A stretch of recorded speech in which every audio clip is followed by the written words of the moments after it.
from Washington, D.C., this is Balance of Power with Joe Mathieu.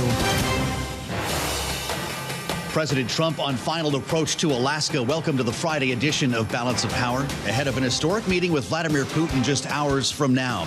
I'm Joe Mathieu in Washington with full coverage of this summit, including a live report ahead from Bloomberg's Annmarie Hordern in Anchorage, as well insights from Michael Allen at Beacon Global Strategies, and we'll have analysis from our political panel. Bloomberg Politics contributors Jeanne, Zaino, and Rick Davis with us for the hour. As we start, as always, by setting the baseline on Wall Street, the Friday trade, and an update from Charlie Pellet, his Bloomberg Business Flash from World's headquarters in New York. Charlie? Hi, thank you very much, Joe Mathieu. Good day from New York. We got the Dow trading at a record 45,013, up 101 right now on the Dow. That is a gain of 0.2%. S&P, though, retreating from a record, down 11, down by about 0.2%. Traders sending stocks down from all-time highs after a weak reading on consumer sentiment and an increase in inflation expectations, tempering optimism about solid retail sales. NASDAQ down 66 for the NASDAQ Composite Index, a drop right now of 0.3%. The 10-year yield at 4.32% with the 2-year 3.75%. Gold little changed, up $3 the ounce to $33.38, up by about 0.1%. And West Texas Intermediate crude down 1.1%, $63.26 a barrel on WTI. Sources tell Bloomberg the Trump administration is considering using funds from the U.S. CHIPS Act to take a stake in the beleaguered U.S. chipmaker Intel. Intel shares, they're up now by 6.6%. After earnings, shares of Applied Materials are plunging 13.9%. For on-demand news 24 hours a day, subscribe to Bloomberg News Now wherever you get your podcasts. Back we go to Washington with a long, long day ahead. Once again, your host, here he is, Joe Mathieu. That's right, the best kind of day here. When it comes to history and politics, this is what we're built for, Charlie Pellet, and we thank you. We'll get back to Charlie in about 20 minutes for more on the Friday trade. As we zero in on Anchorage, we'll have coverage all day long, and as Charlie refers, likely well into the evening as we wait for not only the meeting between Presidents Trump and Putin, but also the bilateral news conference that is set to follow from Anchorage, Alaska. So thank you for being with us here on the Friday edition of Balance of Power on Bloomberg TV and radio. We've lined up some voices of experience to help walk us through this hour, including a live report from the ground. And that's where we do want to start, live in Anchorage with Bloomberg's Annmarie Hordern, who is traveling ahead of the president. She's already in Alaska. And Annmarie, the president, appears to be only a couple of hours away at this point. Can you give us a sense of the timing and what you expect to see? Well, around 11 o'clock, 11:30 local time, Joe, and good afternoon. That's about 3 o'clock, 3:30 your time. We're going to see these two leaders begin their meetings today. What the Kremlin has talked about is that there would be a one-on-one leaders meeting followed by larger delegations joining, probably a working dinner or lunch. And then following that, there is set to be a joint news conference. And Dmitry Peskov, the Russian president's spokesperson, did say just a little while ago that the talks may go as long as 6 to 7 hours between these two individuals. So quite comprehensive. We should note, though, the president did say on Fox News yesterday that there is a 25% chance in his mind that the talks could go negatively, and then he would end up giving a solo news conference before he heads back to Washington. Boy. 6 to 7 hours would be quite remarkable. Annmarie, thank you so much. You're going to be seeing and hearing a lot from Annmarie over the next 12 hours here, live from Anchorage, Bloomberg's chief political correspondent. As we add the voice of Eric Martin, who covers the State Department and foreign policy for us here in Washington. Eric, it's good to see you, and welcome back to Balance of Power. Your expectations, now that we're hearing 6 or 7 hours, what exactly would be hammered out in a feeling out meeting of that duration? Thanks, Joe. That is a great question. You know, President Putin is famous for these very long meetings, almost part of his negotiating strategy in terms of keeping the other party off balance, wear them down. And so that's fascinating to hear, as Annmarie just mentioned, from Dmitry Peskov. It also seems to be significantly longer than the U.S. has been projecting in terms of a potential time frame. So we're going to dig in here. It could be a long day. Yeah, you wonder the purpose as well of taking so much time, because most people in the United States would not see that news conference live when they emerge at what I'm guessing would be 2 in the morning or something. But let's talk about what we know and also address who's not going to be at the table. You've been covering the European reaction to all of this for the past couple of days. How are European leaders feeling now that this day has arrived? That's a good question, Joe.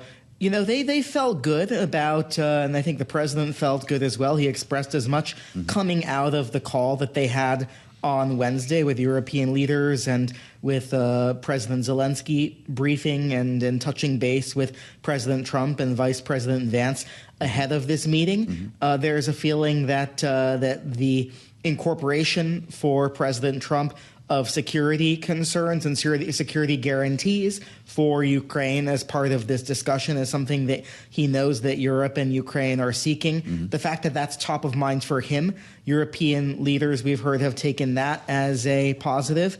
But it's also going to be critical, and the president has said that this is the start of a process. This is a chance to look President Putin in the eye for the first time in a number of years for President Trump, and to start this process, which he hopes will lead to a second meeting. Annmarie mentioned 25% chance that this goes badly, but 75% chance then, on the other hand, that this goes well. And I spoke with Secretary of State Rubio yesterday at a meeting at the State Department, an event at the State Department. He said that they are hopeful and that they are looking at this as an opportunity to touch base and to lay the groundwork for a more detailed negotiation later on. President Trump mentioning perhaps as soon as next week a negotiation that would get into some of the details of things like territorial claims, boundaries, security guarantees. I'm glad you mentioned Secretary Rubio. He's on the plane along with Secretaries Bessent, Lutnick. Steve Witkoff is on the plane as well, but we keep hearing about a one-on-one. He's got a massive entourage. Ratcliffe is with him. Half the administration is crammed onto Air Force One right now. Will it just be the two presidents and a translator in the room? Well, it sounds like from what Annmarie was saying that we can expect an expanded meeting. It is one thing that European officials and European governments have been concerned about. I did speak earlier this week with one European diplomat who said that they are concerned that because there is such a broad delegation that we were seeing, certainly Commerce Secretary Lutnick, some of the things that they're seeing, the Russian finance minister being included. A concern from a European perspective is that the president and the U.S. delegation may be tempted to negotiate and let's have the conversation focused on U.S. economic interests and economic interests regarding Russia rather than the priorities and the concerns of the Ukrainian people and government. So that is something that European officials have been concerned about and something that they have flagged heading into this meeting today. With his view from the State Department, Eric Martin reporting for Bloomberg here in Washington. Eric, really appreciate the analysis the last couple of days. This is going to be a big one, and Eric will be part of our coverage, likely going late into the evening. Now, Eric mentioned the next meeting. We spent a lot of time in the last 24 hours talking about what might come next, what would be in a second meeting, possibly including President Zelensky. President Trump talked about that yesterday when he was framing expectations for what would happen today. Listen. We have a meeting with President Putin tomorrow. I think it's going to be a good meeting, but the more important meeting will be the second meeting that we're having. We're going to have a meeting with President Putin, President Zelensky, myself, and maybe we'll bring some of the European leaders along, maybe not. I don't know that it's going to be very important. We're going to see what happens. And I think President Putin will make peace. I think President Zelensky will make peace. We'll see if they can get along. And if they can, it'll be great. If they can, it'll be great. But the president was talking to reporters on Air Force One. He's still airborne, by the way, and maybe about 90 minutes out, if our calculations are correct, on his way to Anchorage. On Air Force One, quote, "I want to see a ceasefire," the president said at the back of the plane, rapidly. "I don't know if it's going to be today, but I'm not going to be happy if it's not today." Donald Trump said, "I'm in this to stop the killing." More back and forth on the game of expectations as we introduce Michael Allen to the conversation, Managing Director, Beacon Global Strategies and former Special Assistant to President George W. Bush in the national security sector. Michael, it's great to have you back. You're normally joining us at times like these. Thank you. Stakes are high, and we've got a lot on the line today. That's right. What are your thoughts about this setting of the bar? It was a feel me out meeting. Now it's I want a ceasefire, or I'm not going to be happy. How high are your expectations? Well, I think this is probably the most significant moment in the 3.5 years since this war began. Mm-hmm. It certainly is the most serious diplomatic moment that we've had. To me, what I'm most worried about is that I think there's been a material change on the ground to the detriment of the Ukrainians in recent weeks. Most of the experts that have made field trips there and others that are examining how things are going on the ground, I think believe that the Ukrainians are not just losing incremental amounts of land, it's becoming more and more serious. And so to me, that makes it harder for Trump to get a ceasefire, because I think Putin will be dodging and weaving throughout, because I think he wants to keep the show going because he's making progress. So we're just going to have to see how this shakes out. If Trump believes that Putin is too obstinate, it may be the case that Trump comes out of this annoyed and starts to levy sanctions on the Russians. In that world, and by the way, it doesn't sound like you have high expectations. It sounds like this is a lot of showbiz when I listen to you talk. Yeah. You're not going to have a bilateral news conference if the meeting goes that way, right? How does Donald Trump stand out there with with Vladimir Putin and say nothing was accomplished? I think Trump may want to do the bilateral news conference unless it just falls flat on its face, like the North Korean meetings used to in his first term. Right. Because I think he'll try to say, we've got some momentum, we agreed on a few things. But I think you're right, though. I do think this is a lot of showmanship. I think this is Trump trying to begin a process that won't yield anything or won't bear fruit today, but he believes it might over time. But it's going to be really, really hard. I think Trump's trying to get the showmanship down, but I don't know if all the substance is aligned perfectly for a ceasefire, and certainly nothing lasting. Yeah. You mentioned the talks with North Korea. Yeah. It's come up a lot of times recently, as has Helsinki. Right. Those are kind of the two extreme versions we're going to have, right? Either seeming to placate Vladimir Putin or actually walking out on him. Yeah. Is this somewhere in the middle then? I think so. I think Trump wants to be on the world stage with the world's greatest leaders. I don't think he wants to walk out on Putin. I think he wants to claim that we've made some progress. After all, I think Trump at its core, not just on Ukraine, I think he wants to have a better relationship with the Russians. Well, it's not just that the Russians are coming to talk Ukraine. They want to reset the relationship, Putin said yesterday. They're bringing a lot of business people. I think that's appealing to Witkoff and Trump, who appreciate and love doing this in every sector of the economy. Increasingly that's the case. So I think this might be a larger moment for Trump to say, you know what, we're trying to put the bilateral relationship back on a sustainable path. And maybe that's the leverage to end a war, if this could be profitable for Vladimir Putin. But I want to hear more from you on that. You see this entourage with the president today. You've got the Commerce Secretary, the Treasury Secretary, both on board, ready presumably to talk business. The Secretary of State, who you would expect to be there, but after comments about potential arms control talks that Putin put in the water earlier this week, that takes on new significance. Are we going to be talking about an economic relationship at the same time as trying to end a war? I'm a little worried that we are, because I think that's what the Russians want. They don't want the world to be constantly focused only on their war with Ukraine. They're ready to kind of come back into the community of nations. They do have severe economic problems. They do want to be able to, over time, continue to revive their economy, if you will, finish off the war in Ukraine. So I'm really worried that Trump will be distracted by the things he really likes, which are doing deals on business-type matters, rather than looking at what this is and staring it in the face, which is that European security, NATO security is on the line, and ultimately U.S. national security. So I think that's why the new Europeans are nervous. Certainly the Ukrainians are, and I think that's why a lot of conservatives like me here in the United States are also on pins and needles wondering what's going to happen. Really interesting. It's been noted that the Secretary of Defense is not on the trip today. Pete Hegseth stayed behind, even though, as Rick Davis mentions, he is technically the host. This is happening at an American military joint base. How do you read into it? Well, it's definitely, the same thing goes for Tulsi Gabbard. It does is sort of make you believe that they may not be in the highest stead with the president. Yeah. I think the president looks across his cabinet and looks to try and see who he can rely upon the most. And if they're not on Air Force One, I mean, even if he's were to come later, I think it doesn't look great. It doesn't make you feel like you've got the power, the reflected power of the president. Yeah, interesting. I'd love to hear from you about the planning that went into this. You were doing advance on a lot of work for a lot of President George W. Bush's international summits. They had a week to slap this together. Yeah. There aren't enough rental cars up there. There aren't enough hotel rooms. Right. It's a day trip, apparently, for Donald Trump. How do you get something like this together so quickly?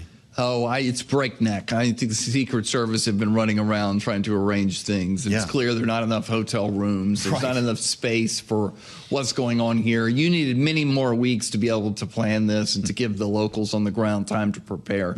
So it's a little slapdash. It's a little at the last minute. Ultimately, I don't think it'll matter for history, but it's just sort of a reminder. And you heard Trump say it yesterday.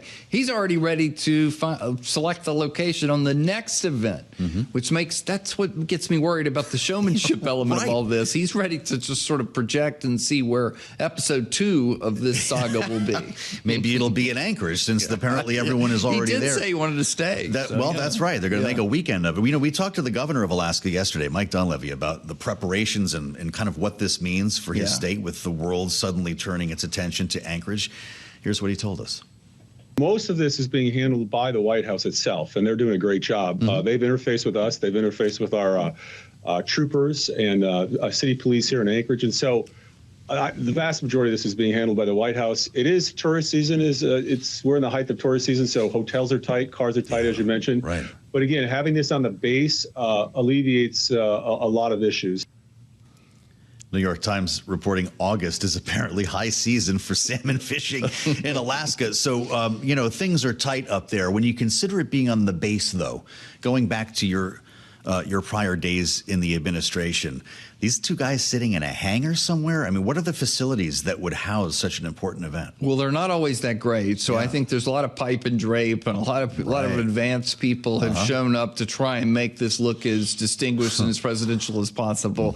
And the president, as we know from his decorations of the Oval Office, he wants it to look good. He wants it to look good. That better be gold pipe, by the way. So, so I'm excited to see what all of this looks like. For sure. I know he wants to do some interviews while he's there and then come on back. But I mean, this is, as much as it is about substance, or potentially about substance. Yes, right. The president, all summits have some showmanship. This one does in particular. Optics are huge. Polyoptics, when they both emerge, will it look like Helsinki, or do they need to be deliberate about not putting these two on an equal level, make the podium look different, change the way the body language, maybe the angle they're at? What would you do with it?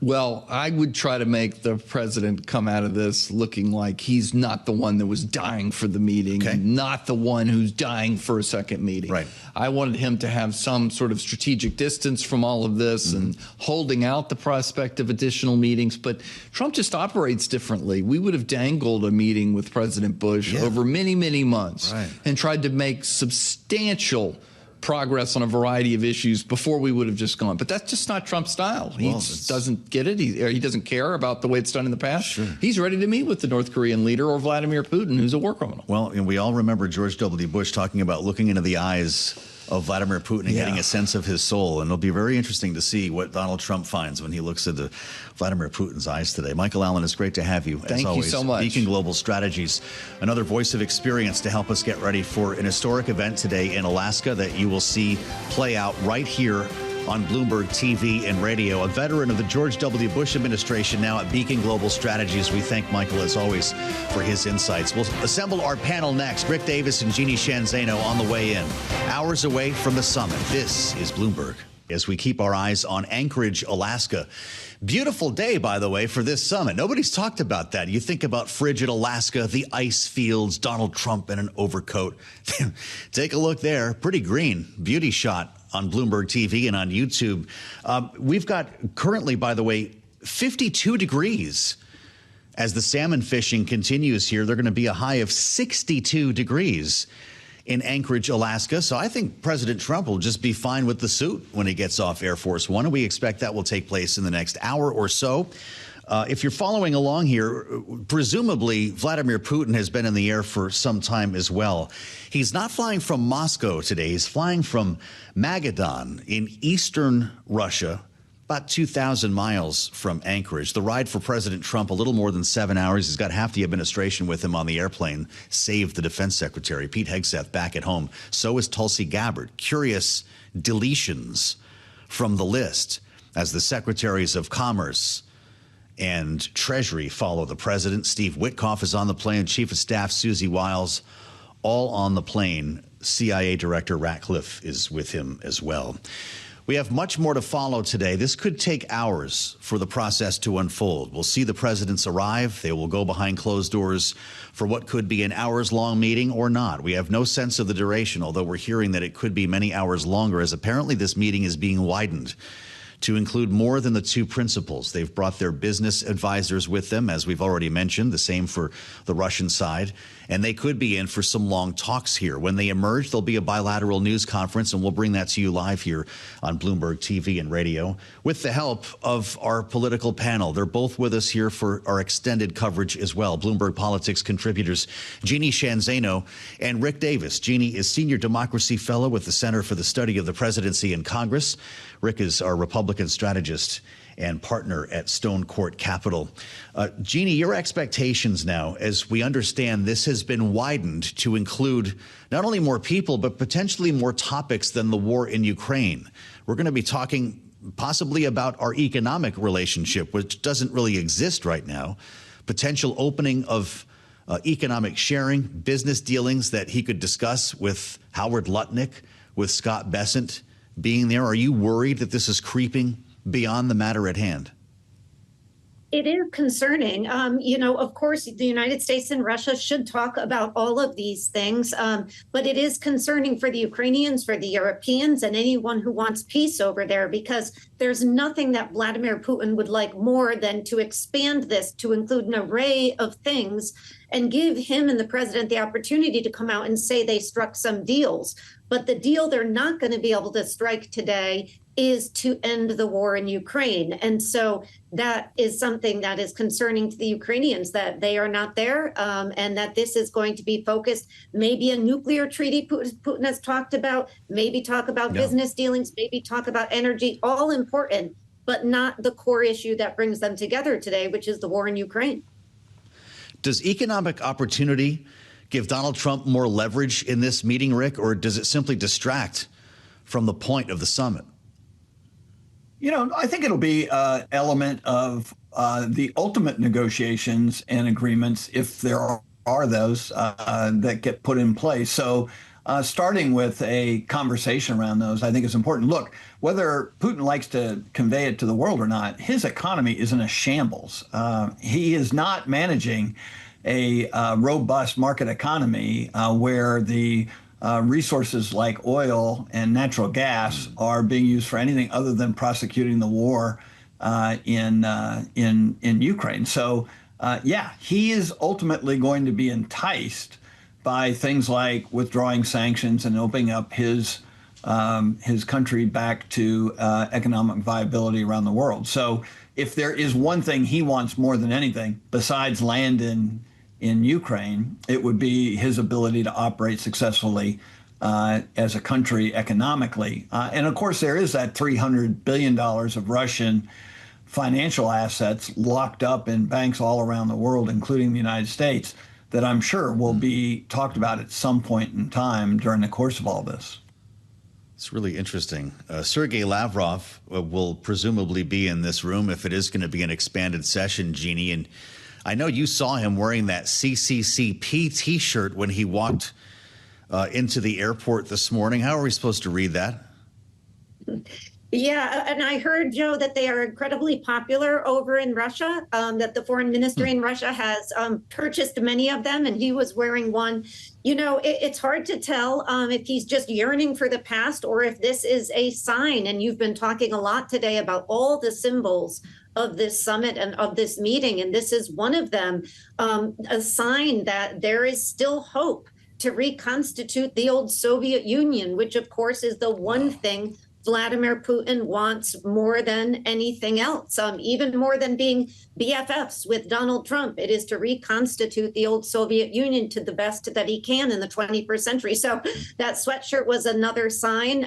There've also been talk about the fact some of the food reporters from Russia were given on the airplane as sort of a sort of making fun of Ukraine in terms of the food they were serving, that the Russians have gotten this summit and the Ukrainians have not. So I think we're going to see a lot more of this as we go forward. Wow. I hadn't heard that one, Rick. There's a lot that we could talk about here in the early stages with so little known about what's going to happen. When Donald Trump talks about 25% chance of failure, knowing he did walk out on Kim Jong-un in his first administration. How do you put that together in your mind when it comes to the gaming of expectations today? The president's lined up a couple of interviews while he's there. Is he more consumed with the staging of this event or the outcome? Well, first of all, I think he is much more confident as a president than he was in his first term when he met with Vladimir Putin, and may have been somewhat taken in, as been widely reported, by the KGB tactics that Putin used in the first meeting they had. So he's once burned, twice learned. And I'd say, too, he is probably at certainly the highest level of global power and prestige at this point of his presidency, just a little over 6 months in, and maybe more so than at any time in his first term. So he is riding a high. And I suspect a lot of this is to sustain his view of him as second to none as a world leader.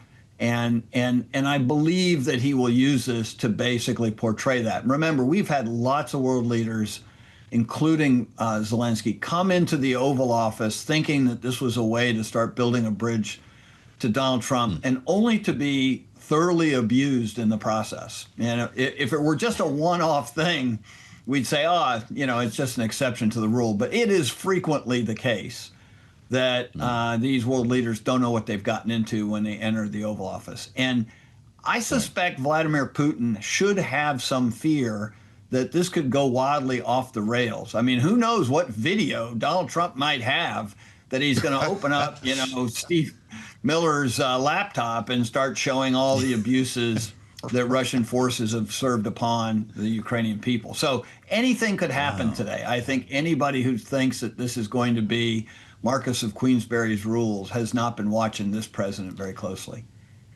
Fascinating. Jeanne, the president said on Air Force One, forget lowering the bar.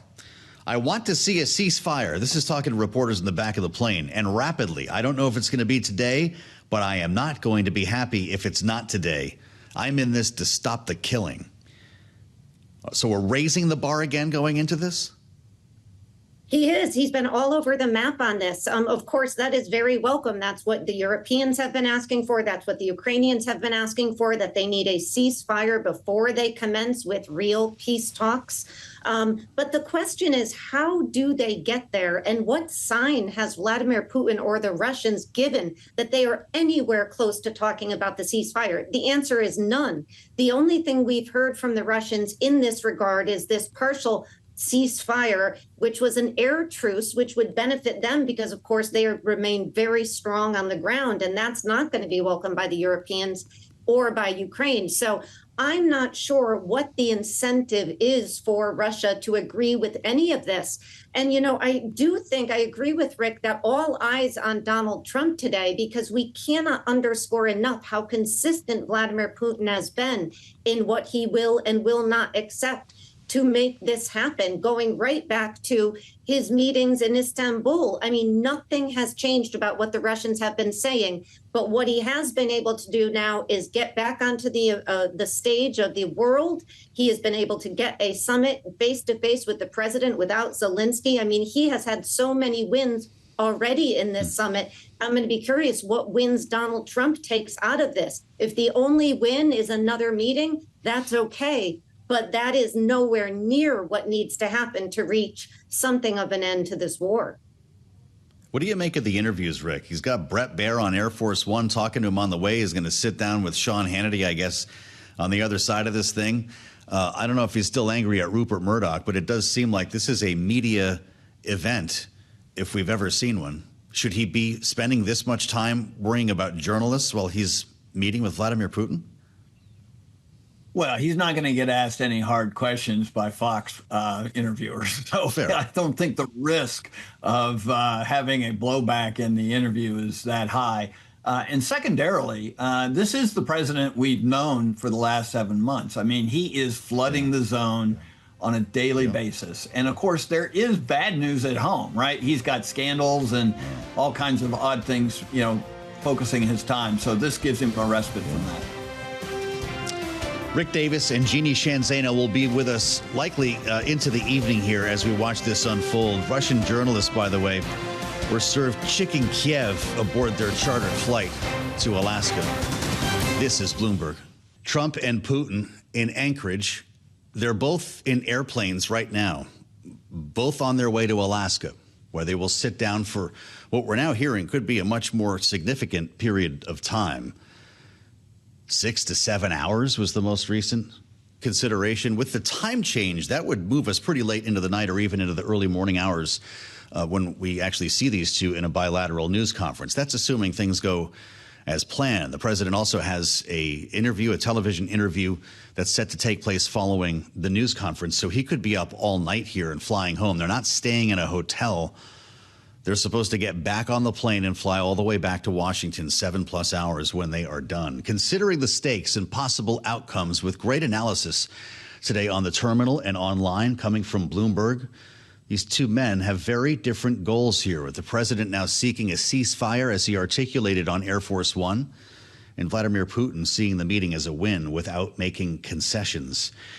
Real pleasure to have Philip Breedlove with us, retired 4-star general, who's been with us before here on Balance of Power to share some insights based on his great experience as the former Supreme Allied Commander Europe, NATO Allied Command Operations, now senior consultant at Emerald Coast Strategic Solutions.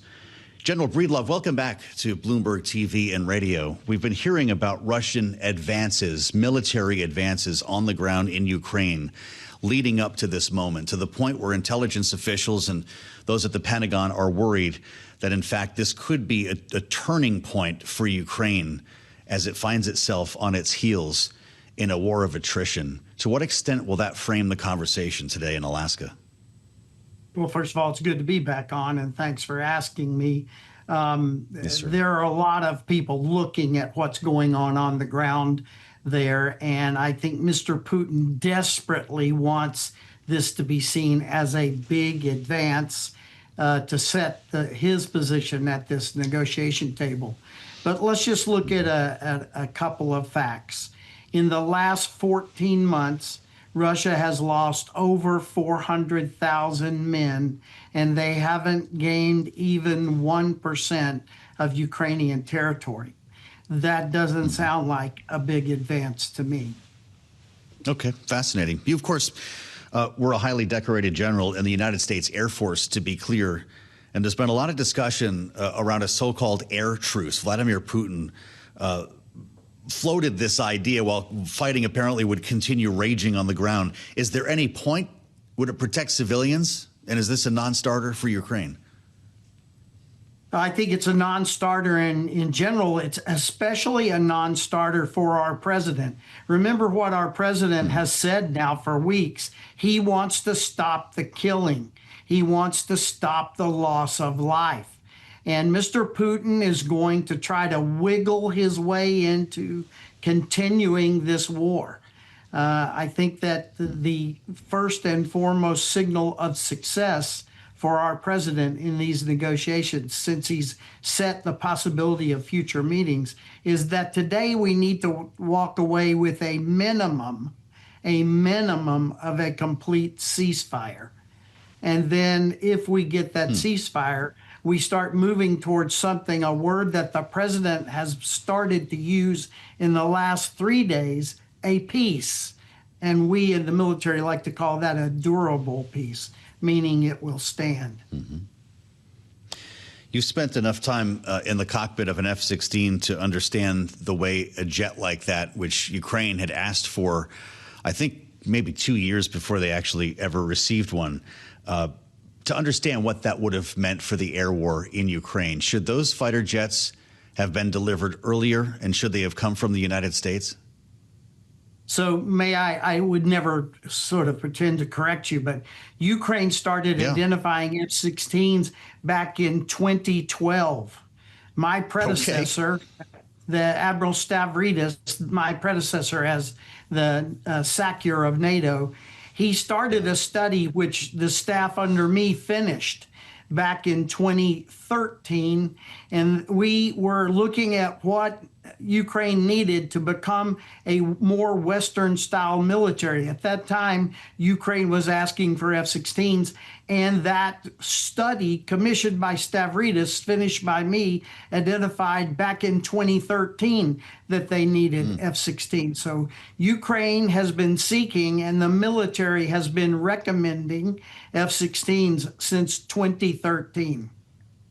Well, that's fascinating. So obviously you think they should have been delivered earlier. If Ukraine had a fleet of F-16s before Russia invaded, would this war have ever happened? Well, it would certainly have been different. Now, remember that this war is 11 years old. This, a lot of people, and may I not be sounding too critical of you, but a lot of the press like to say this is a 3.5-year war. It's an 11-year war. It started in the spring of 2014, where we had the invasion and occupation of Crimea, then a partial invasion of the Donbass around Lugansk and Donetsk. All of that happened in the spring of 2014. That hot fight lasted for almost 2 years, and then there was a warm fight on what was called the line of contact for the next 6 to 8 years before this last 3.5 years of hot war, the third phase of the 11-year-long war, came along. So the bottom line is you're asking a tough question. The F-16s, if they had been introduced immediately back then, would probably not have made a big difference because the military wouldn't have been proficient in using them. But certainly if we had listened to the recommendations and started providing them with F-16s back in 2013 or 2014, by now the F-16s would be a major feature in this battle, and I believe it would be very different. This is fascinating perspective. And as we do go back to the annexation of Crimea, we were just showing a map to our viewers here of Ukraine and that red line along the eastern border that is the Donbass going all the way down to Crimea. There are ideas about freezing lines in place. That's what certainly Vladimir Putin was asking for. It's also been suggested there could be some sort of demilitarized zone in the Donbass, General. Is that a consideration? Well, here's what Mr. Putin wants. He has smashed his army now for years against the defensive line of Ukraine, which is holding in the western part of the Donbass. Mr. Putin is unable to take that from Ukraine. As I said, he's lost over 400,000 soldiers in the last 14 months trying to break that line. And so what he can't take, he now hopes the United States or the West will give him in these negotiations. He cannot break that line, and he wants us to do that work for him. So any freezing of lines or any sort of demilitarized zone, a la North Korea, et cetera, that needs to be built from the line of contact now to the east. We should absolutely 100% never give Russia land on the west side of the fortified part of the Donbass. Okay. This is really interesting, General, because it doesn't sound to me like you see Ukraine on the brink of failure here. It is, in fact, Russia that has lost so many troops, to your point. To what extent is manpower a restrictive force for Ukraine? Can I give you a couple of more data points? I mean, Ukraine actually fought into the Kursk Donbass or Kursk Oblast in Russia and owned a big chunk of land. Russia was absolutely unable to take their land back by themselves. They imported 20,000 North Koreans to help them, and those North Koreans got chewed up in a big way, and Russia still has not taken back its own sovereign land inside of Russia. And now we see Russia asking for more North Koreans because they're in such manpower difficulty. And just in the last month and a half, Russia has imported almost 20,000 North Koreans to run the factories in Russia because Russia has a demographic problem and they don't have enough people to run their own military industrial complex factories. So does this sound like a nation that's winning a war?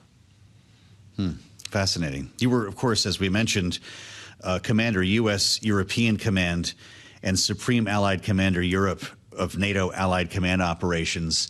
What does this summit mean for Europe if there are no European leaders at the table? Well, that's unfortunate. I mean, we in the West have had sort of two rules. Mr. Putin desperately wants to deal with America and make decisions about Europe. We've always kept Europe at the table, but this is a different case here in Alaska. Additionally, we have always in the West, you can remember this all the way back to President Obama's time, we say nothing about Ukraine without Ukraine. In other words, we're not going to deal with Russia about Ukraine. And I think you see the president now adopting a similar approach. He has said he's not going to talk land swaps and things. That is going to have to be done between the three, the U.S., Russia, and Ukraine. And I would hope they would include Europe in that as well. But the bottom line is we need to make sure that when Ukraine is deals are made on Ukrainian land, that Zelensky is at the table. We cannot, as the president has said himself in the last day and a half, we're not going to make decisions like that for Ukraine. Ukraine has to. As we spend time, understood, General. Sorry to interrupt you. As we spend time with General Breedlove, we're showing our viewers on Bloomberg TV and on YouTube now a live view of the runway, the arrival platform, if you will, at the joint base, as you see a uniformed gentleman walking in front of the Alaska 2025 sign. There's literally a red carpet on the runway and 4 American fighter jets lined up here at the Alaska 2025 sign. General, it almost looks like something that you would see in an Olympic village, save the fighter jets. The staging here is fascinating, and I'm wondering, as someone who held a leadership role in the Pentagon, what you make of the fact that the Defense Secretary, Pete Hegseth, is not on this trip. He stayed behind in Washington, despite the fact that it's being hosted at a U.S. military base. Listen, I don't do politics. It's never been something that I engage in. As a senior military leader, I like to keep out of politics. So I'm not going to grade the president's paper on who's at or who's not at the table. I will say Elbendorf Air Force Base there has often held these kinds of very important meetings and things, and they know how to roll out the red carpet. And quite frankly, I'm glad our U.S. military decided to give Mr. Putin a little show of real air power as he steps off of his airplane. As you know, air power has largely failed Russia in Ukraine. They have been unable to establish air superiority over even their own troops there, and that would be a major malfunction in a Western campaign. General Philip Breedlove, it's great to have you with us once again, General. Thank you so much for the insights. As we see some images of the room where the bilateral news conference will be held as well, a blue backdrop that says "Pursuing Peace" with U.S. and Russian flags on the stage, 2 podia at equal height. Extended coverage throughout the day here on Bloomberg.